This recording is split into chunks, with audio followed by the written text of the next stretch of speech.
ខ្ញុំបាទក្លែងម្លាយសូមក្រាបថ្វាយបង្គំព្រះរាជគុណគ្រប់ព្រះអង្គនិងសូមជម្រាបសួរពុកម៉ែបងប្អូនប្រិយមិត្តទស្សនិកជនដែលតែងតែចូលរួមទស្សនាការផ្សាយផ្ទាល់របស់គេហទំព័រសង្គ្រោះជាតិអាល់ប៊ឺតាកាណាដាដែលផ្សាយចេញពីក្រុង Calgary ខេត្តអាល់ប៊ឺតានៃប្រទេសកាណាដានៅ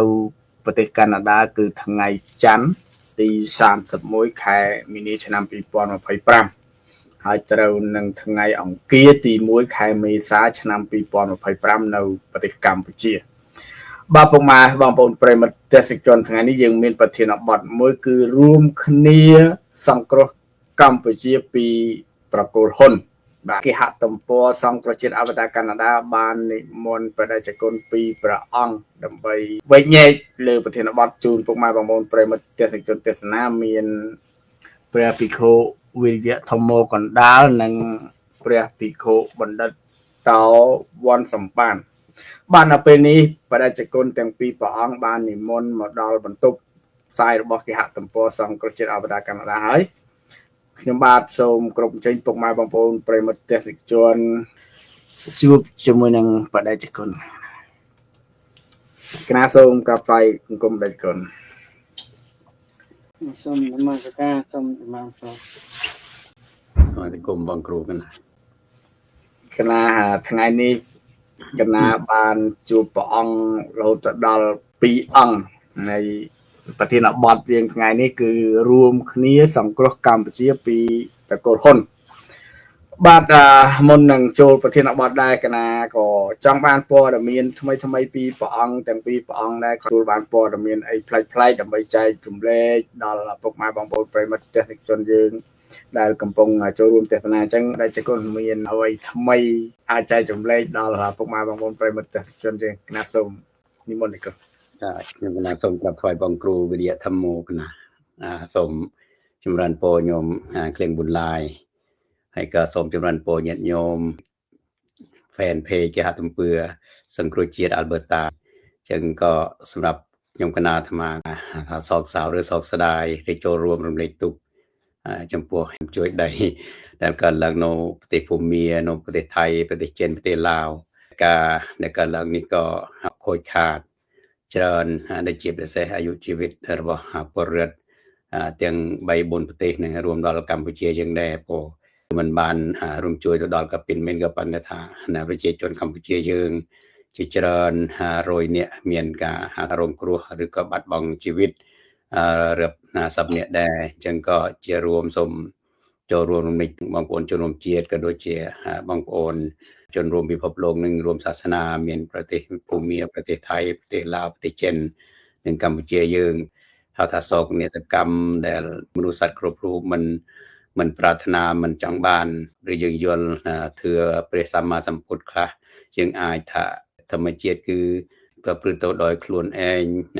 ដោយថាมันអាចយើងមនុស្សมันអាចទៅ control มันអាចទៅបង្កើបឬបញ្ជាឲ្យធម្មជាតិប្រព្រឹត្តទៅតាមយើងទេអញ្ចឹងអ្វីដែលកើតឡើងនឹងវាកើតឡើងមកពីធម្មជាតិហេតុបច្ច័យរបស់ធម្មជាតិដែលកើតឡើងធ្វើឲ្យធម្មជាតិមានបាតុភូតដល់គ្រោះដល់កាយសាហាវនេះមួយចំណែកធំក៏មកពីមនុស្សយើងទាំងអស់គ្នានឹងឯងពោមកពីសេចក្តីលោភលន់មកពីសេចក្តីឆ្លក់វង្វេយមោហៈលោភៈទោសៈមោហៈរបស់យើងនឹងធ្វើឲ្យយើងនឹងទៅបៀតបៀនធម្មជាតិព្រោះដូចយើងទៅលើងភ្នំកាប់ដើមឈើក៏ដូចជាការទៅបូមរ៉ែបូមខ្សាច់បូមអីផ្សេងក្រោមទឹកក្រោមទន្លេមហាសមុទ្រឬក៏ដូចជាយើងទៅកើតទៅសារលបងគ្រាប់បរមាណូគ្រាប់នីវក្លេអីដែលយើងធ្លាប់ឮតាមព័ត៌មានព្រោះនឹងគឺជាហេតុបច្ច័យមួយដែលធ្វើឲ្យធម្មជាតិនឹងមានបញ្ហាព្រោះយើងបៀតបៀនគ្នាប្រសិនបើយើងមិនសូវជាបៀតបៀនគ្នាបើសិនជាយើងមិនសូវជាលោភលន់យើងមិនចង់បានចង់មានឬចង់ខ្លាំងចង់ពូកែចង់យកពិភពលោកទៅម្នាក់ឯងស្មាយល់ថាយើងប្រហែលជាមិនជួបគ្រោះធម្មជាតិដល់កាយសាហាវដូចដែលយើងកំពុងជួបនឹងទេនឹងហើយព្រោះមកពីភាពលោភលន់មកពីភាពហៅថាមិនចេះគ្រប់គ្រងរបស់មនុស្សយើងទាំងអស់គ្នានឹងហើយធ្វើឲ្យយើងរងគ្រោះព្រោះយើងអាចជាបច្ច័យជាអ្នកបង្កជាអ្នកផ្ដើមធ្វើឲ្យហេតុការណ៍ឬធ្វើឲ្យធម្មជាតិនឹងមានភាពកាយសាហាវឬភាពហៅថាมันអាចទប់ទល់ពីធម្មជាតិมันអាចគ្រប់គ្រងខ្លួនឯងឬมันអាចហៅថាវាมันអាច no បែបធម្មជាតិបានវាមានបច្ច័យមានអ្វីដតេទៅធ្វើឲ្យវាមានការប្រែប្រួលដោយយើងកាប់ឈើយើងអីច្រើនយ៉ាងទៅវាធ្វើឲ្យអាកាសធាតុវាក្តៅវាឡើងកម្ដៅវាឡើងអីយើងធ្វើផ្ទះអាគារខ្ពស់អីយ៉ាងទៅវាការជីកដីរូងចូលទៅក្នុងដីវាកាន់តែជ្រៅកាន់តែច្រើនយ៉ាងទៅវាធ្ងន់វានឹងគឺជាហេតុផលមួយដែលធ្វើឲ្យធម្មជាតិមានបញ្ហាដល់ថ្ងៃនេះបងយើងក៏សូមតែយ៉ាងណាក៏ដោយចោះនឹងយើងបន្ទោសអ្នកណាមិនបានតែយើងព្រមថានឹងឲ្យយើងចូលរួមរំលែកហើយក៏ចូលរួមលើកទឹកចិត្តនឹងឲ្យអ្នកដែលបានបាត់បង់ជីវិតយើងក៏មានទូនាទីជួយមើលជួយយកទៅធ្វើបន់ឬក៏ដូចជាជួយសង្គ្រោះផ្សេងៗនឹងឲ្យអ្នកដែលស្លាប់ក៏ធ្វើបន់ទៅតាមជំនឿសាសនាអ្នកដែលរងរបួសក៏ជួយជាលុយកថាវិការដោយព្រះអង្គបានលើកឡើងហើយក៏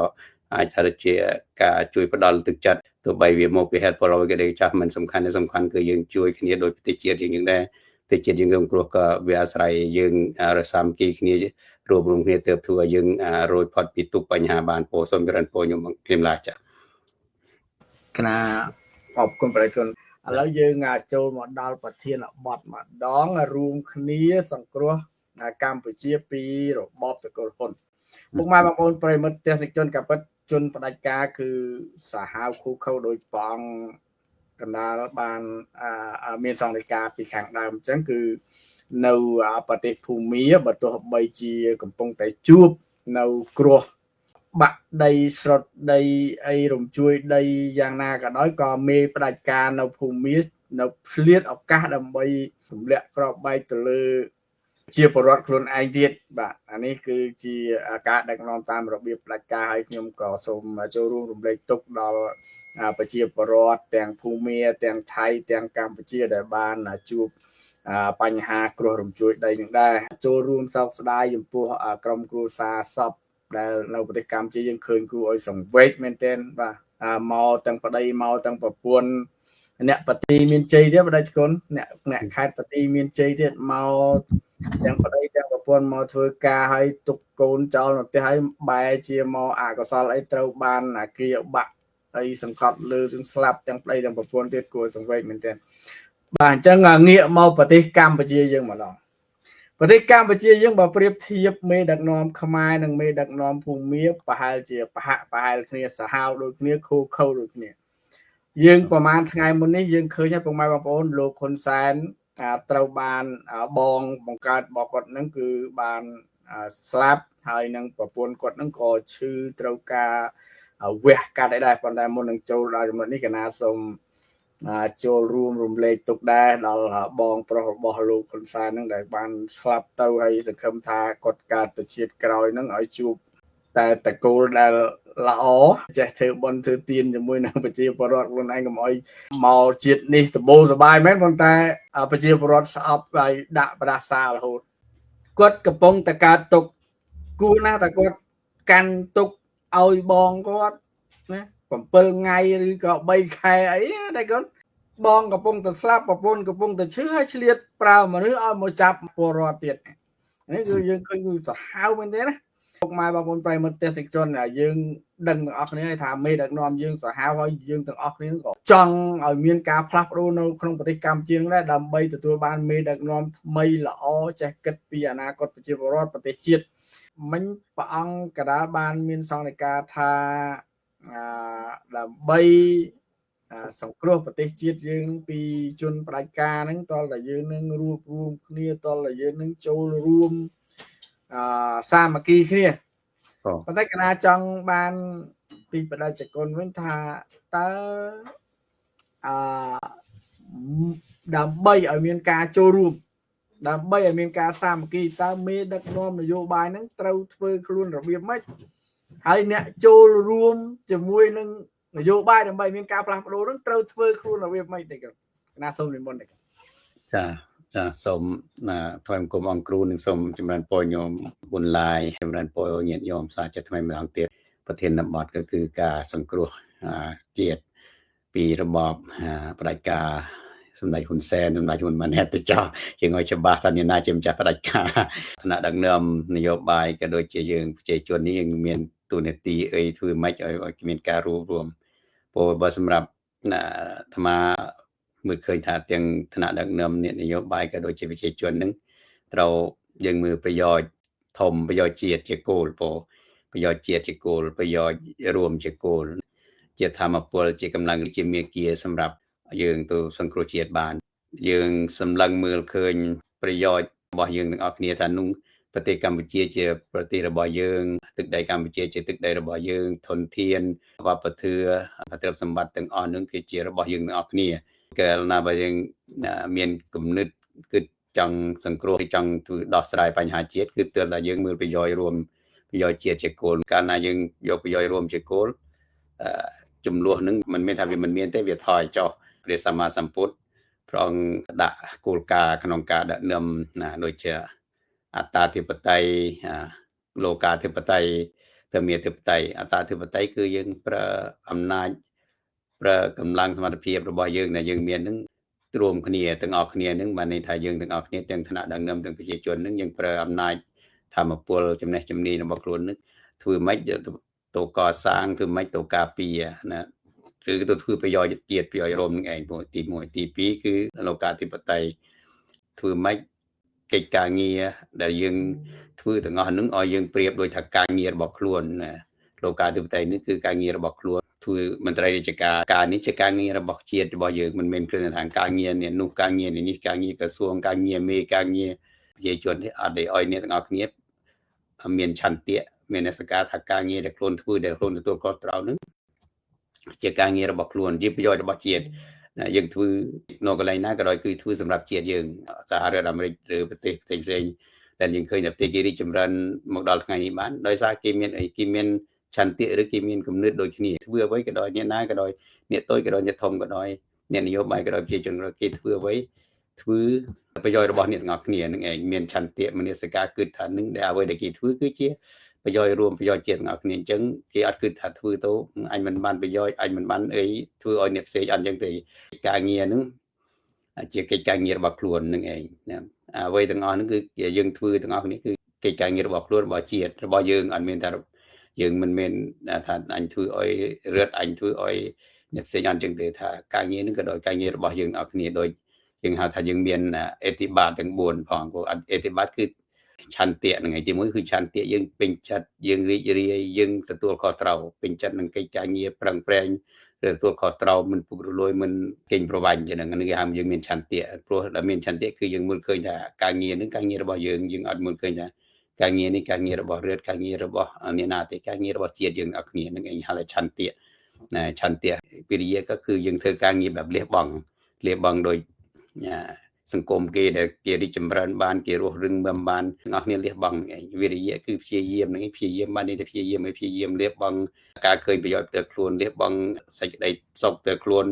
លះបង់ចំណេះជំនាញលះបង់ពេលវេលាយើងធ្វើការដោយការលះបង់មិនមែនធ្វើការដោយការស៊ីឈ្នួលទេយើងគឺថាការនេះគឺបម្រើជាតិព្រោះហ្នឹងឯងយើងបម្រើជាតិយើងទៅយើងធ្វើការទៅហើយយើងអត់មានគិតថ្នាក់ថាការមេការប្រធានការនាយករដ្ឋមន្ត្រីការអ្នកស្រកការអីអញ្ចឹងអត់អញ្ចឹងទេថានឹងជាការងាររបស់យើងមានទូនាទីយើងបានទទួលទូនាទីទទួលការទុកចិត្តពីសង្គមពីប្រជាជនឬពីឋានៈមួយហើយយើងទទួលខុសត្រូវរបស់ខ្លួននឹងវិរិយៈលះបង់ធ្វើមានសេចក្តីព្យាយាមអត់ធន់អត់ធ្មត់ធ្វើដោយ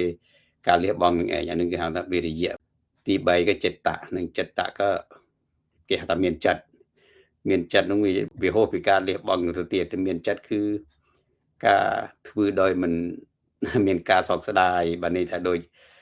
អ្នកណាក៏ដោយបើយើងខ្មែរទាំងអស់គ្នាយើងគិតគ្មានការសោកស្ដាយថាអញធ្វើទៅអញមិនបានប្រយោជន៍អញធ្វើទៅមិនមែនជាការងាររបស់អញមិនមែនជាផលប្រយោជន៍ក្រុមគ្រួសារអញចឹងទេគឺធ្វើដោយពេញចិត្តមានចិត្តតានឹងគឺយកចិត្តទុកដាក់ក្នុងកិច្ចការងារនោះទៅកិច្ចការងារនោះការងាររបស់ជាតិអញបានទទួលទូនាទីពីប្រជាជនបានទទួលទូនាទីពីឋានៈពីក្រសួងអីអញបានធ្វើបំរើឲ្យវាត្រឹមត្រូវឲ្យវាល្អឲ្យបានប្រយោជន៍ការពារផលប្រយោជន៍នឹងគឺមើលកិច្ចការនេះនឹងឲ្យសមនឹងបានទទួលទូនាទីពីឋានៈដឹកនាំឬពីសង្គមជាតិឬពីគេការទុកចិត្តរបស់យើងទេដោយឋានៈដឹកនាំឬនាយករដ្ឋមន្ត្រីឬរីណាក៏ដោយចាដែលទទួលការងារមានទូនាទីឲ្យមានចិត្តយកចិត្តទុកដាក់លើកិច្ចការងារនោះហៅថាធ្វើម៉េចឲ្យមានប្រយោជន៍ធ្វើម៉េចឲ្យប្រយោជន៍ជាតិឬឲ្យផលប្រយោជន៍របស់ជាតិទ្រព្យសម្បត្តិរបស់ជាតិនឹងឬការងារដែលខ្លួនទទួលខុសត្រូវនឹងវាមានប្រសិទ្ធភាពវាល្អវា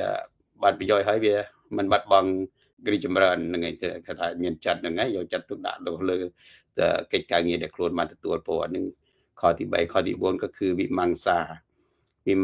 ប្រែថាពិចារណាប្រែថាបែងចែកថានេះការងាររបស់ជាតិអានេះការងារផ្ទាល់ខ្លួនពេលយើងធ្វើការងាររបស់ជាតិយើងធ្វើដោយការប្រចាំចង់ឬធ្វើដោយការប្រុងប្រយ័ត្នរឿងអធិបតេយ្យរឿងបូរណភាពទឹកដីរឿងផ្សេងដែលវាមានផលប៉ះពាល់ដល់សង្គមដល់ជាតិដល់អធិបតេយ្យរបស់យើងនឹងយើងต้องពិចារណាต้องបែងចែកតែការងារនេះដែលយើងអាចហៅថាធ្វើបានកម្រិតណាឬយើងអាចហ៊ានយកអ្វីទៅផ្លាស់ប្ដូរដូចជារឿងបូរណភាពទឹកដីឲ្យជាដើមអញ្ចឹងយើងពិចារណាយើងបែងចែកច្បាស់លឺថានឹងជារឿងជាតិរឿងទឹកដីអីខ្លួនយើងមិនអាចមានសិទ្ធិអាចផ្លាស់ប្ដូរតាមចិត្តតាមនឹងទៅទើបតែឆ្លងកាត់ពី1 2 3 4ឧទាហរណ៍រឿងព្រំដែនអញ្ចឹងរឿងកោះរឿងអីទាំងអស់ហ្នឹងមុននឹងយើងនិយាយចរចាឬមុននឹងយើងចោះឬកាត់ឬធ្វើអីជាមួយណាបែងចែកជាមួយណានេះវាត្រូវឆ្លងកាត់អានឹងគឺថាយើងបែងចែកច្បាស់លឺខ្លួនយើងត្រឹមទោះបីតែមានទូនាទីខ្ពស់ធម្មតាក៏ដោយតែมันអាចសម្រេចมันអាចមានសិទ្ធិអត្តនោម័តកាត់ឬចែកឬអនុញ្ញាតឬសញ្ញេជូននេះណាទេអានឹងគឺហៅថាវិមង្សាយើងពិចារណាបែងចែកច្បាស់លឺមួយគឺទូនាទីដែលរបស់ជាតិដែលយើងបានទទួលពីជាតិបើថាទូនាទីឬបើការងារផ្ទាល់ខ្លួនប្រយោជន៍ផ្ទាល់ខ្លួនដែលមិនពាក់ព័ន្ធនឹងជាតិពាក់ព័ន្ធនឹងអធិបតេយ្យមិនពាក់ព័ន្ធនឹងប្រយោជន៍រួមទាំងអស់អានឹងក៏រឿងផ្សេងអញ្ចឹងយើងចិត្តបែងចែកច្បាស់លឺថាយើងនៅក្នុងឋានៈអ្វីឋានៈទៀបតូចឬខ្ពស់ប៉ុណ្ណានឹងបើឋានៈទៀបតូចយើងអាចថាផលប៉ះពាល់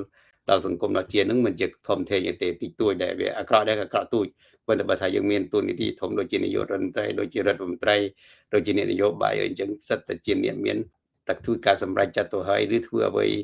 ខុសក៏ដោយត្រូវក៏ដោយវាមានផលតូចធំទៅតាមទូនីតិតាមដំណេកឯងទៅរកមកថាធ្វើម៉េចដើម្បីឲ្យយើងទាំងអស់គ្នានឹងសាមគ្គីរួបរวมគ្នាយកប្រយោជន៍ជាតិជាធំមានឆន្ទៈមានអធិបាលនិងសេចក្តីព្យាយាមគឺ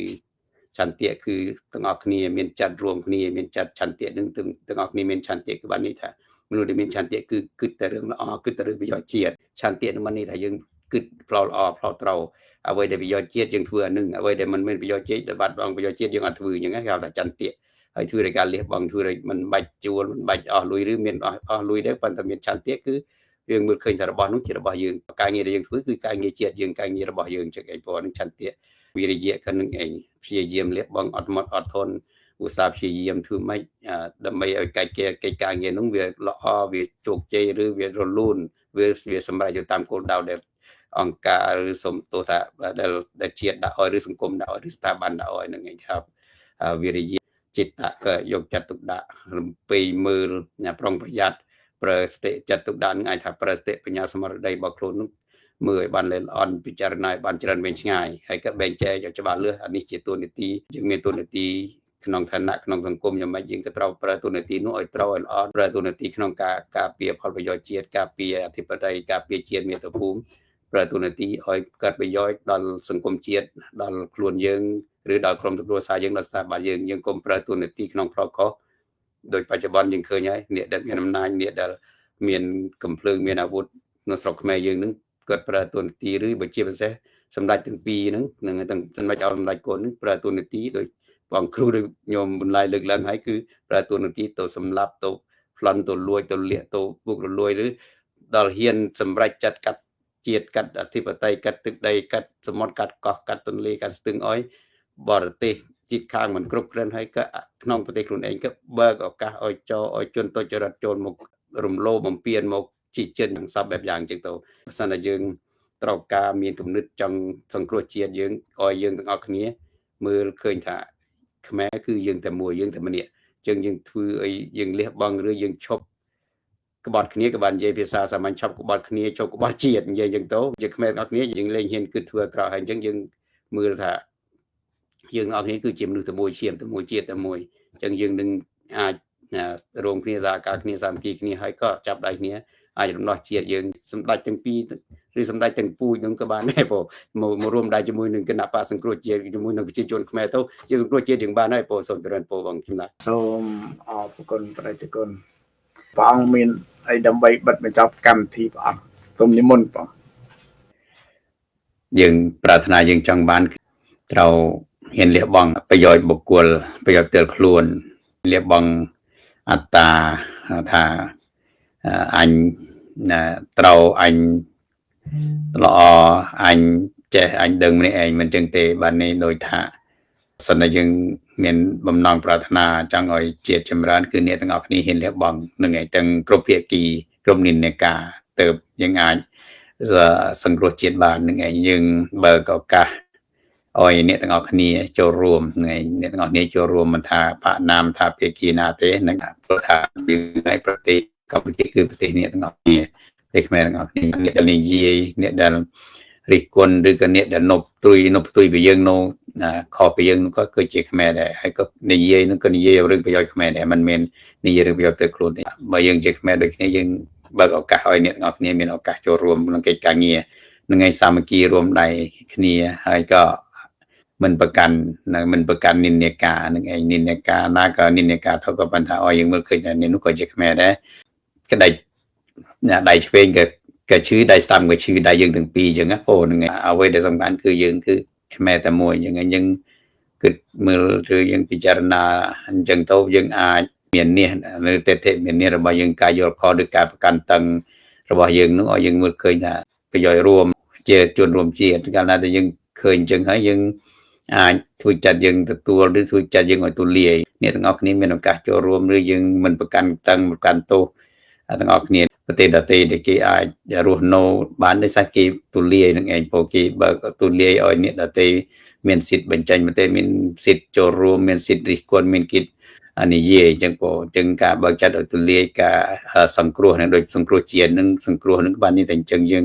សង្គ្រោះគ្នាយើងគ្រោះជាតិយើងសង្គ្រោះក្រុមគ្រួសារយើងព្រះសម្មាសម្ពុទ្ធហៅថាសង្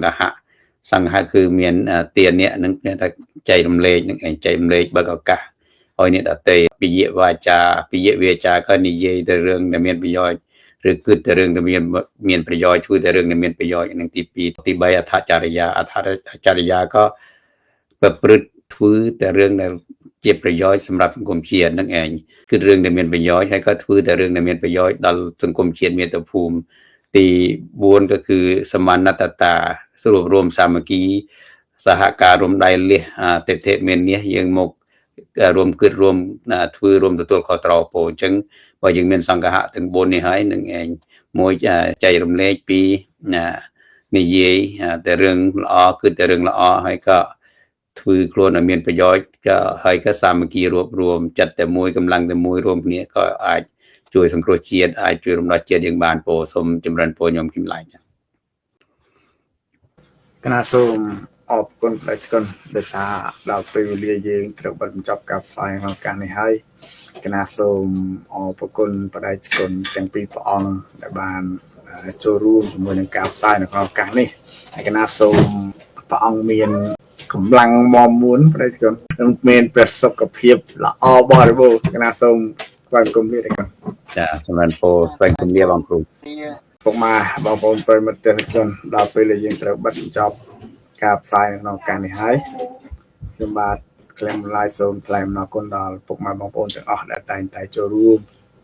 ទស្សនាការផ្សាយរបស់គេហទំព័រសង្គ្រោះជាតិអវតារកាណាដាដែលផ្សាយចេញពីក្រុងកាល់កានីខេត្តអវតារនៃប្រទេសកាណាដាសូមពុកម៉ែបងប្អូនជួបតែសេចក្តីសុខសេចក្តីចម្រើនគ្រប់ក្រុមគ្រួសារបាទសូមអរគុណសូមគោរពលាបាទ